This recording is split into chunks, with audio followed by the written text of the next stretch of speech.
Immer mehr Menschen stellen sich eine neue Frage.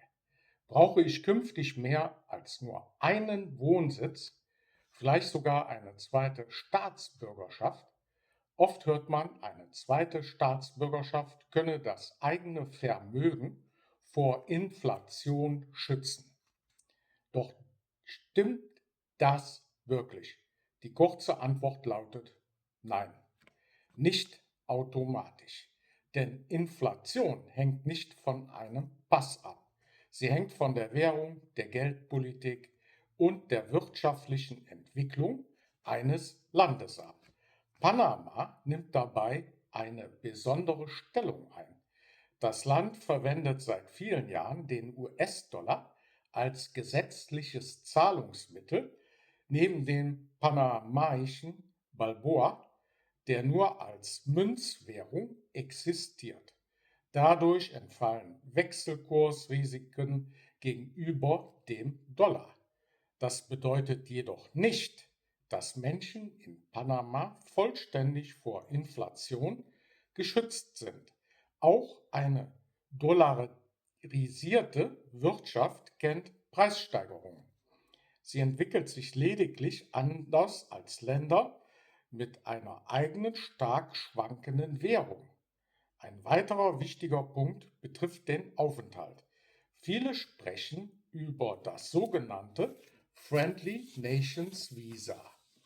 Der Name ist bekannt, doch häufig wird ein Missverständnis daraus. Dieses Programm führt nicht direkt zu einer zweiten Staatsbürgerschaft. Es handelt sich zunächst um einen Weg zur Aufenthaltsgenehmigung für Staatsangehörige bestimmter Länder, sofern die gesetzlichen Voraussetzungen erfüllt werden. Eine spätere Einbürgerung ist ein eigenständiges Verfahren und keine automatische Folge der Aufenthaltserlaubnis.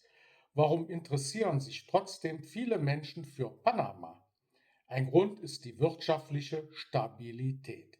Ein weiterer sind die internationalen Bank- und Finanzdienstleistungen.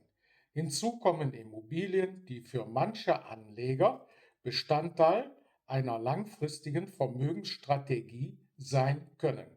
Doch auch hier gilt, eine Immobilie ist keine Garantie gegen Inflation.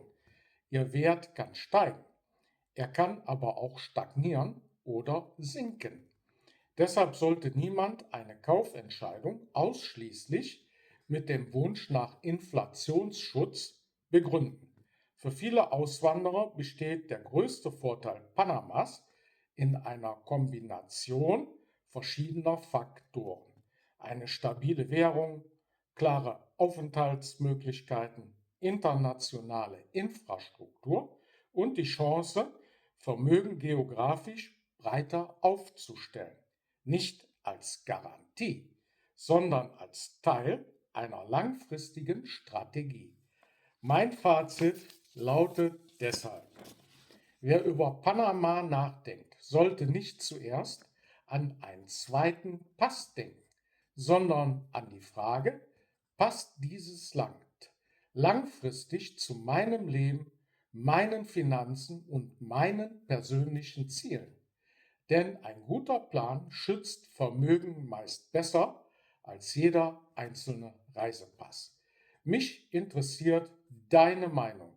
Würdest du wegen der wirtschaftlichen Stabilität nach Panama ziehen? Schreib deine Gedanken unten in die Kommentare.